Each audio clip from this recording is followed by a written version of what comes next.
One of the said main objectives, actually, of fasting is the next question.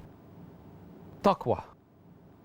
What I understand as the fear of Allah or the being aware of Allah.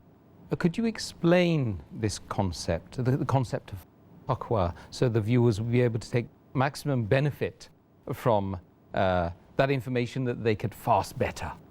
As far as taqwa is concerned, just to give an example, taqwa is like if you are walking in a very narrow lane, which has got a lot of thorns. There are plants and creepers and trees with a lot of thorns. And you walk in that narrow lane, trying to prevent your clothes from getting stuck in the thorn and getting torn. So how well you do that, that is an action of taqwa. Linguistically, taqwa comes from the Arabic root word waqa, which means forbearance, which means fear, which means abstinence. Islamically, it means fear of Allah. Islamically, taqwa is the state of the heart of a human being and the consciousness of Allah subhanahu wa ta'ala. The consciousness of His presence and of His knowledge, which makes him do the righteous deeds. And it prevents him from doing things which are haram and makes him pious. That is the reason taqwa, if you translate one word, people translate as God consciousness or Allah's consciousness. It's translated as piety, it's translated as righteousness, in short. And taqwa, actually, as the beloved Prophet said, it is a shield. And taqwa is a shield which prevents you from the hellfire, and it prevents you from the punishment of Allah subhanahu wa ta'ala. And there are various verses of the Quran which speak about taqwa. Allah says in the Quran, in Surah Al-Imran, chapter number 3, verse number 102, Ya ayyuhal lazina amanu, O you who believe, have taqwa of Allah subhanahu wa ta'ala, and die not except in the state of Islam. That means the believers should fear Allah subhanahu wa ta'ala and die not except in the state of Islam. And Ibn Masud, may Allah be pleased with him, while giving commentary of this verse, he says, it means that the believers have to obey Allah subhanahu wa ta'ala and should not disobey Him. They have to remember Him, they should not forget Him. They should be thankful to Him and they should not be ungrateful. And the criteria for judgment in the sight of Allah subhanahu wa ta'ala, for judging any human being, it is taqwa. And Allah says in the Quran, in Surah Hujurat, chapter number 49, verse number 13, Ya ayyuhan nasu, inna khalaqnakum min zakrin wa unsa wa ja'alnakum shu'uban wa qaba'ila lita'arafu inna akramakum indallahi atqakum inna Allaha alimun khabir. Which means, O humankind, we have created you from a single pair of male and female and have divided you into nations and tribes so that you shall recognize each other, not that you shall despise each other. And the most honored in the sight of Allah subhanahu wa ta'ala is the person who has taqwa.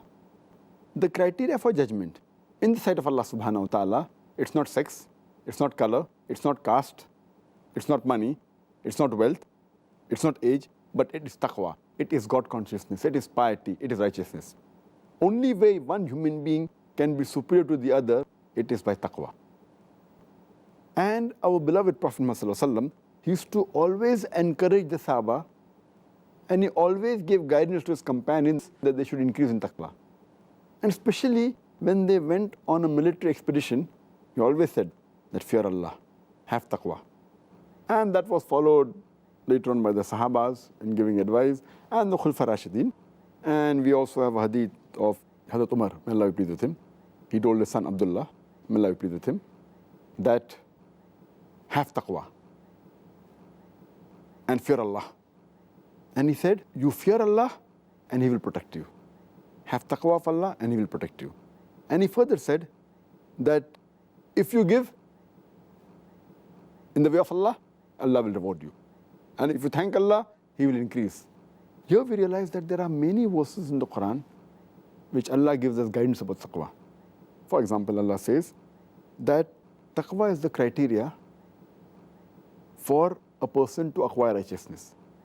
and Allah to accept your deeds.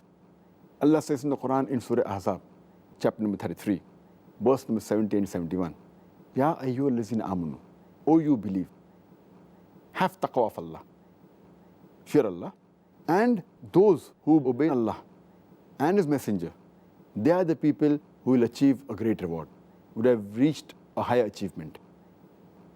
And Allah gives a similar message in Surah Ma'idah, chapter number 5, verse number 27, where Allah says that Allah subhanahu wa ta'ala accepts the acts of those who are muttaqoon, those who fear Allah. That means Allah subhanahu wa ta'ala accepts the deeds of the people who have taqwa. Point number 2, those people who have taqwa, they gain the pleasure and love of Allah subhanahu wa ta'ala. As Allah says in Surah Hujurat, chapter 49, verse number 13, that the most honorable in the sight of Allah is the person who has taqwa. Allah says in the Quran, in Surah Al-Imran, chapter number 3, verse number 76, whoever fulfills his pledge and has taqwa in Allah subhanahu wa ta'ala, indeed, Allah loves those who are muttaqoon. Allah loves those who have taqwa. The third point as far as taqwa is concerned, Allah says in the Quran that because of taqwa, Allah subhanahu wa ta'ala forgives your sins and He increases your reward. Allah says in the Quran, in Surah Talaq, chapter number 65, verse number 5, that anyone who fulfills his duty and has taqwa, Allah subhanahu wa ta'ala forgives his sins, He remits his sins and increases his reward. The fourth point mentioned in the Quran regarding taqwa is, those who have taqwa, Allah keeps them on the straight path and prevents them from deviation. Allah subhanahu wa ta'ala says in the Quran, in Surah Anfal, chapter number 8, verse number 29, Ya ayyuhal lazina amanu, O you believe, have taqwa, and Allah will give you the Furqan. Furqan means the criteria to judge right from wrong. And there are various commentaries given. Some people said that Furqan here means the straight path. Some people of the commentators said that Furqan means paradise. So if you have taqwa, then you will go to paradise. Further, it's mentioned in the Quran. Allah says in the Quran, in Surah Hadith, chapter number 57, verse number 28, that those who have taqwa and those who believe in the Messenger, Allah subhanahu wa ta'ala gives them a light by which they are guided. So taqwa keeps you on the straight path and prevents you from deviation. How to achieve this taqwa?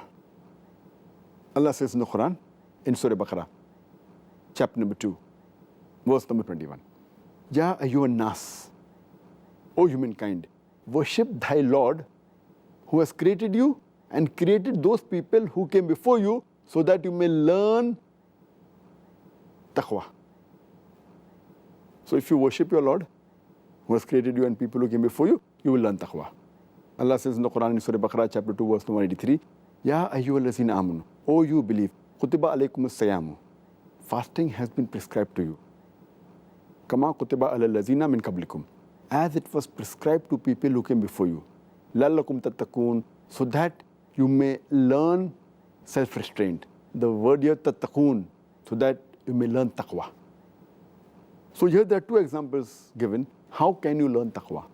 One example is by worship Allah subhanahu wa ta'ala. And we know salah is the best pillar, that a Muslim is supposed to offer salah. He has to pray to Allah subhanahu wa ta'ala 5 times a day. And this keeps him on the straight path, and this increases taqwa.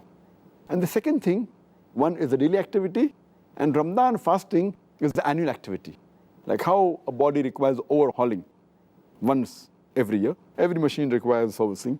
Some require once a month, some require quarterly, some require yearly. And if you allow me to call the human being a machine, it is the most complicated machine on the earth. Don't you think it requires servicing? So Ramadan is the overhauling, is the servicing of the human body as well as soul once a year during the month of Ramadan. And this increases the taqwa.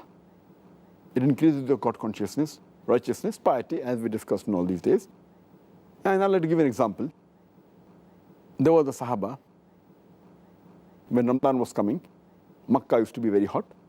So he is traveling towards Taif, just a couple of days before Ramadan. And there's a Bedouin who's traveling the opposite direction from Taif to Makkah. So this Sahaba asked him that, aren't you afraid of the heat in Makkah during Ramadan? So he says, I am running away from the hellfire. So that was his taqwa. So that gives an example of taqwa. Who is most righteous? Allah says in Surah Hajj, chapter number 22, verse number 32, whoever honors the symbols of Allah subhanahu wa ta'ala, he is the person who has taqwa. Allah further says in Surah Baqarah, chapter number 2, verse number 204, that you may be dazzled with some people's speech, and they may swear by Allah subhanahu wa ta'ala that the heart is clean. But Allah knows that these people, they are vicious enemies of humankind. Allah says in the Quran, talking about awliyas, the friends of Allah subhanahu wa ta'ala. Allah says in Surah Yunus, chapter number 10, verse number 62 and 63, that those people who have taqwa are the people who are awliyas of Allah subhanahu wa ta'ala. Awliya means a friend of Allah subhanahu wa ta'ala. That means those people who have taqwa, who fear Allah subhanahu wa ta'ala and love Allah subhanahu wa ta'ala, these are the people who are awliyas of Allah subhanahu wa ta'ala. Allah further says in Surah Anfal, chapter number 8, verse number 34, Allah says, but most of them realize not. So these are the few verses and many other verses which Allah subhanahu wa ta'ala speaks about taqwa in the Quran. May Allah enable us to be with full taqwa this Ramadan, Ameen. inshallah. Ameen. All of us, inshallah. Ameen.